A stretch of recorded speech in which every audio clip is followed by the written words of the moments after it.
নব এই নব ফুচকা কেমন? হ্যাঁ, একটা খেয়ে বলো তো কেমন মজা। ফুচকা অনেক মজা। আমি নিয়েছি চটপুটি আর নব ফুচকা খাচ্ছে। বোম্বাই মরিচ দিছে, সেই স্বাদ। সবাইকে আসসালামু আলাইকুম। কি অবস্থা, সবাই কেমন আছেন? আমরা মাঝে মাঝে এরকম বিকালবেলা বের হই। তো আমি যে নবকে প্রথম ভিডিওটা দেখালাম, এই ভিডিও কিন্তু নব জানতো না আমি যে করেছি। ওকে টাকমাথা বানায় ফেলছি। এটা কিন্তু ও জানতো না, একটা ফিল্টারের মাধ্যমে এটা করেছি। যাই হোক এভরিওয়ান, কি অবস্থা, সবাই কেমন আছেন বলেন। মাঝে মাঝে এরকম একটু বাসার বাইরে বেরোবেন। আমি কিন্তু অনেক দূরে জানি, খুব কাছে গিয়েছিলাম। আমাদের বাসার থেকে হাঁটা পথ। এখানে আমরা ফুচকা চটপুরি খেতে গিয়েছি, একটু কফি খেতে গিয়েছি, এরকম একটা বিষয়। কারণ কি, দুজনই যখন চাকরি করি কেউ কাউকে সময় দেয় না, কেউ কাউকে টাইম দেয় না। এটা কিন্তু সত্যি কথা, কারণ আসলে টাইম এত থাকেও না।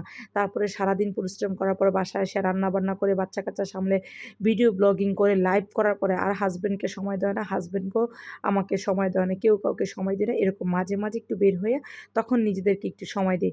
কি হইলো এতে, কি হয়, আর একটু হইলেও ভালোবাসাটা বাড়ে আমার কাছে মনে হয়। কারণ কি, সারাদিন বাসায় থাকা মানে থাকি না তো, দুজন যেহেতু এত দূরে দূরে থাকি, মানে অফিসে থাকি এটা বুঝাচ্ছি, আর এত ব্যস্ততার মধ্যে থাকি, তাই মাঝে মাঝে একটু নিজেদেরকে এরকম টাইম দিবেন। দেখবেন কি জীবনটা আরও অনেক সুন্দর লাগতেছে, আরও ভালো লাগতেছে। এই চটপুটি, ফুচকা, হালিম এগুলো কিন্তু অনেক আহামরি কোনো দাম না, বিশ্বাস করেন। এগুলো ওরকম দাম না আহামরি। আপনি চাইলে এগুলো খেতেই পারেন সপ্তাহে একদিন বা 15 দিনে একদিন, মাসে একদিন। এতে কি হইলো, একটু বাইরে বের হইলো, আপনার হাতে অনেক টাকা পয়সা থাকবে একদিন, কিন্তু আপনার তখন আর খাইতে ইচ্ছা করবে না, বাইরে যেতে ইচ্ছা করবে না, আপনার মনটাই তখন আর চাইবে না। আর বিশেষ করে আমি সবাইকে বলি, একটু নিজেদের মধ্যে টাইম একটু দেওয়ার চেষ্টা করেন। বিশেষ করে সারাদিন ঘরের মধ্যে থাকি, আমার কাছে মনে হয় জীবনটা একঘেয়েমি। আরে না রে ভাই, জীবনটা আমাদের অনেক সুন্দর। একটু বাসার থেকে বের হয়ে দেখেন না, আমরা কিন্তু হাঁটা পথ, হেঁটে হেঁটে গেছি, হেঁটে হেঁটে আসছি, কিন্তু তারপরও মাঝে মাঝে একটু বের হই। বিশেষ করে নিঃশ্বাসনার জন্য আমার বের হইতেই হয়, কারণ একটাই, নিঃশ্বাসনাকে একটু টাইম দিতে হয়।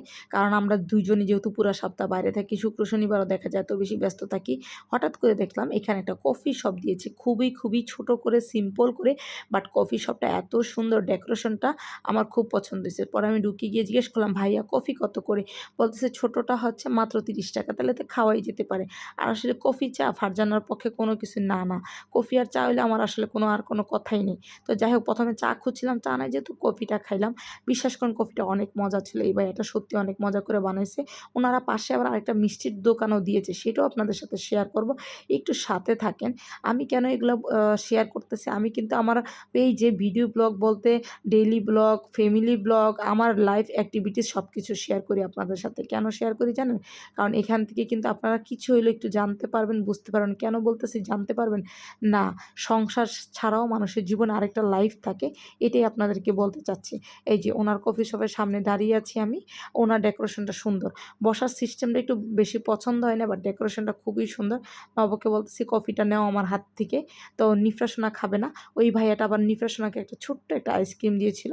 তো যাই হোক, আলহামদুলিল্লাহ, এটা এলাকার মধ্যেই তো, তাই একটু খেয়ে আসলাম, ভালোই লাগলো। আর এর ফাঁকে আবার আমরা মিষ্টিও খেয়েছিলাম, মিষ্টিটাও বেশ মজার ছিল। ওদেরই পাশে একটা দোকান ছিল। তো আমার ভিডিওটা কেমন লাগলো অবশ্যই কমেন্ট দিয়ে জানাবেন।